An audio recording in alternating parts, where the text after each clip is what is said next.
I'm going to start the conference by I'm very proud to call her a leading woman, Arabic woman worldwide. She's a true leader. She's a director of scientific research at the Kingdom of Bahrain in higher education. She's highly qualified. She got a PhD from Brunel. She's very specialized in very important topics, and she is being known across the Middle East or across the world in her work in terms of policy, in terms of how government deal with scientific research. So I would like to introduce Dr.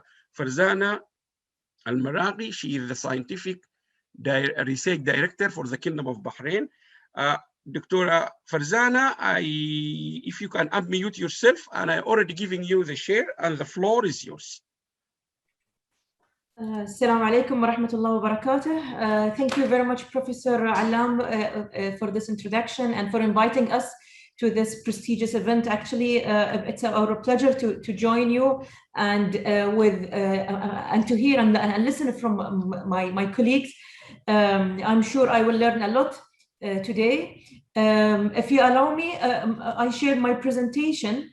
I have a few slides just to share with you. Okay, then. So. Yes, we can see it. Just make it as bigger display. Yes. Okay, sure. So, yes, perfect. Is it clear with you now? Perfect. Go ahead.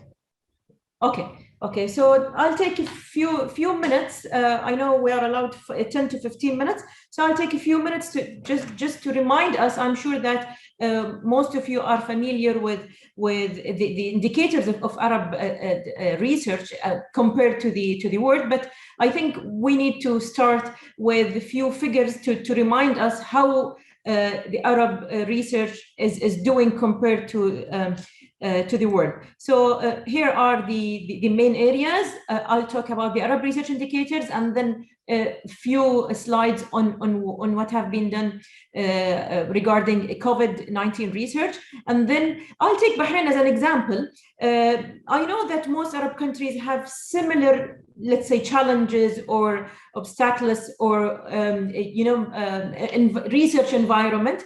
More or less, plus or minus, it differs a bit, but in general, we have the same research environment generally. So I'll take Bahrain as an example.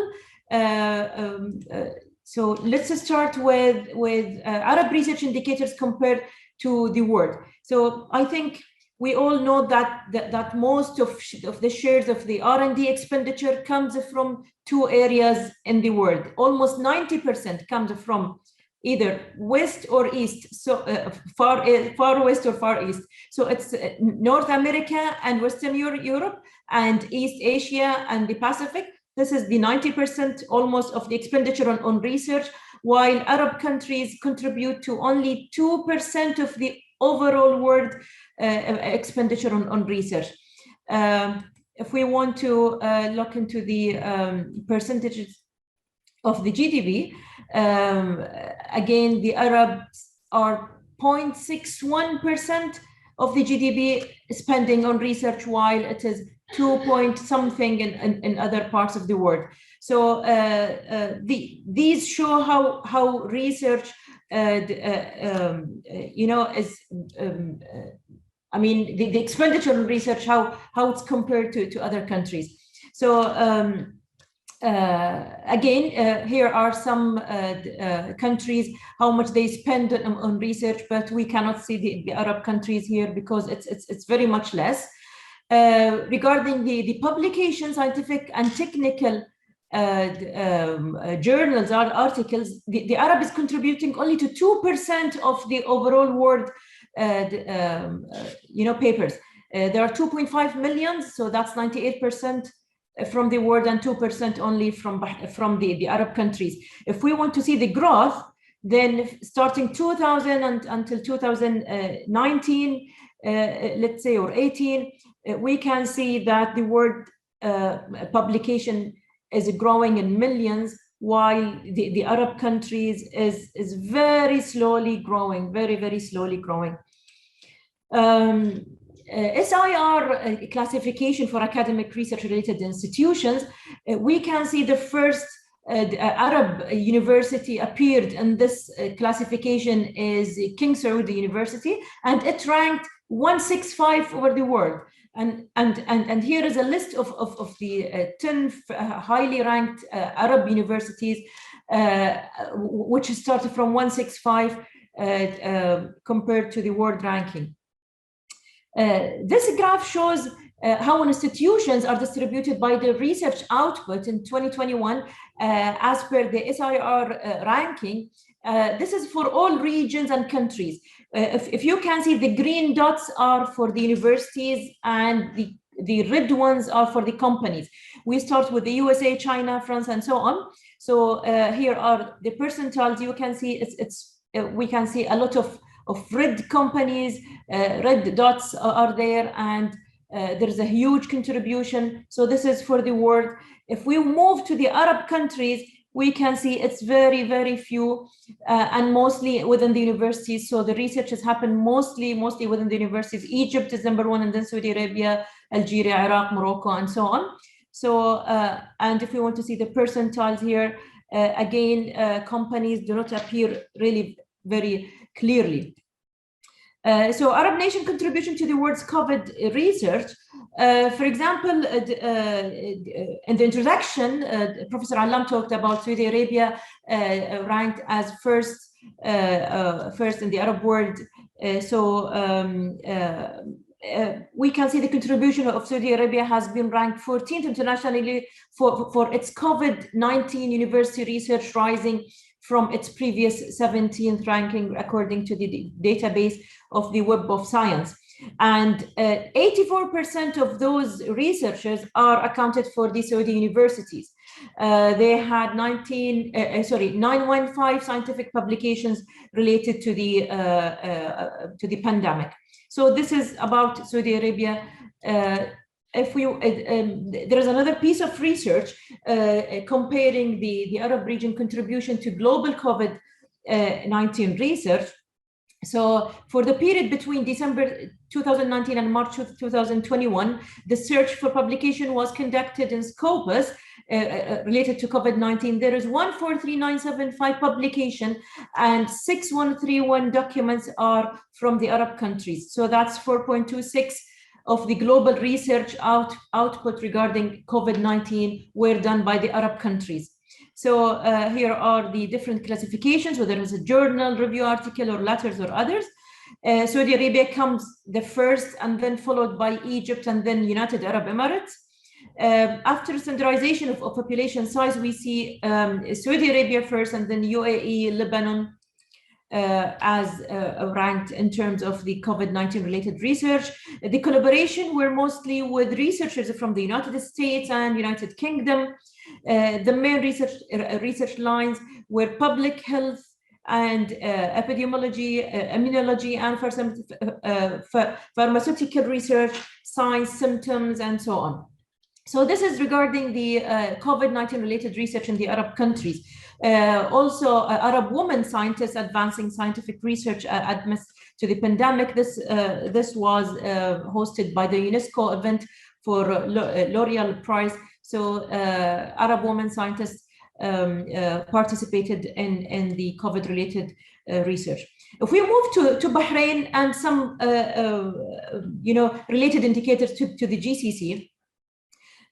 During the 2014-2019 scholarly output, we had in Bahrain 3,538 scholarly output in Scopus, 2,861 authors, and the citation count was almost 40,000 and 11.1 citation per publication. And the world, the field-weighted citation impact was 2.35. Here, there are some positive indicators that there was an increase in the number of publications in Scopus by 67%, increase in number of authors. The average weight was more than the world average. If we look into the trend, we can see there is a growth. However, comparing this to some GCC countries which are little bit related in size. We didn't compare with Saudi Arabia because the size is too different, but comparing with Oman and Kuwait, still in Oman and Kuwait, there are much more publications and all are growing. Inside Bahrain, if we want to compare the institutions, University of Bahrain has the highest. Again, the size matters. Then comes Arabian Gulf University. However, we can see that the citation for Arabian Gulf University is very much higher than almost all other countries. That's 50.3 per publication. Per subject, and interestingly, medicine is the strongest research in Bahrain. So even in terms of the quality and citation, and in terms of the quantity. So 22.6% of the overall publication in Bahrain is in medicine, and then it comes engineering, and then computer science. So science in general, science and engineering are the most shares in Bahrain. So again, if we check the field-weighted citation impact, again, medicine has the highest field-weighted citation impact. That's more than 4, and again, highest number of publication, and then engineering, computer science, and so on. If we want to compare Bahrain to the Arab countries, so Bahrain's publication top 10 most cited is 9.2% only, while it's 12 in the Arab countries, and then the citation is 14.2, while it's 20.4 in the Arab countries. The collaboration is with Saudi Arabia, United States, United Kingdom, India, Egypt, Malaysia, and United Arab Emirates. Here are some interesting figures about the indicators of for research in Bahrain, and as I mentioned, this is somehow similar in a few other countries. So, for example, research accounts for science or STEM students or STEM research mostly. If we look into the figures, we have very little proportion of students in STEM education, science, mathematics, and engineering. So most of students go to business administration, law, and others. Total expenditure on R&D in Bahrain is growing. However, it's not as what we wish. So the funding is another challenge. So it was 5.7 million BD raised to 7.2. Number of collaborative research projects with the private sector, that's very important. Again, it's low, and these might be very minor projects. Number of research projects funded by regional international resources growing. However, still we're looking for better funding. Number of joint projects with regional international institutions, again growing. So a Kingdom of Bahrain effort in terms of the pandemic. During the pandemic, there were 138 publications, 39 only COVID related projects. We have RCSI. When we talk about private higher education institutions only, we had a meeting last week or a couple of weeks ago with all presidents of private sector higher education institutions, and they mentioned several research papers published, and we have the Royal College for Surgery in Bahrain. They published several papers, the banking sector, several universities. There are 4 book chapters published. We have several research projects. A clinical research center is to be established, and several projects are going on, and in terms of COVID. So what we talked about shows us a little bit about the status of research in Bahrain. So in the Gulf region and Bahrain generally, so in Bahrain specifically, the expenditure on research in Bahrain compared to the GDP is 0.04. Unfortunately, compared to the other GCC countries, it's lower.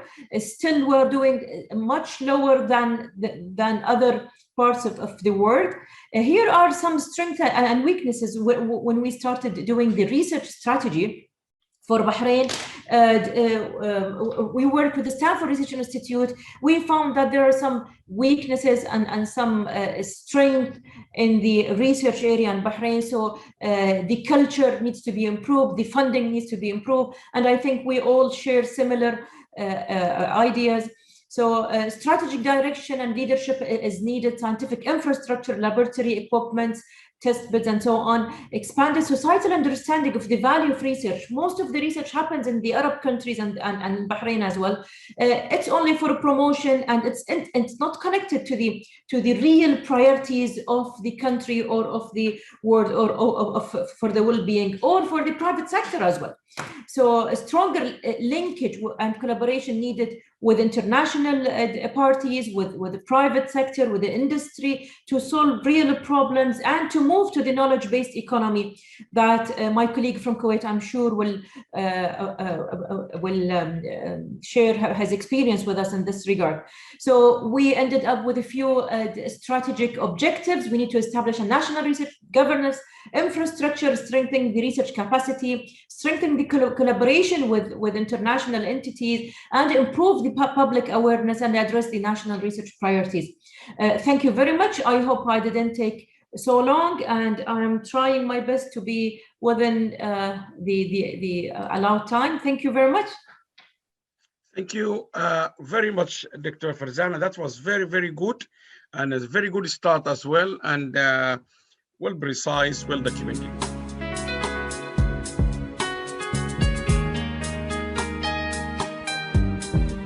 بنحلم بفضاء أوسع، بنحلم بزمن أجمل، بلاد MENA، بلاد MENA. بنحلم بفضاء أوسع، بنحلم بزمن أجمل، بلاد MENA، بلاد MENA.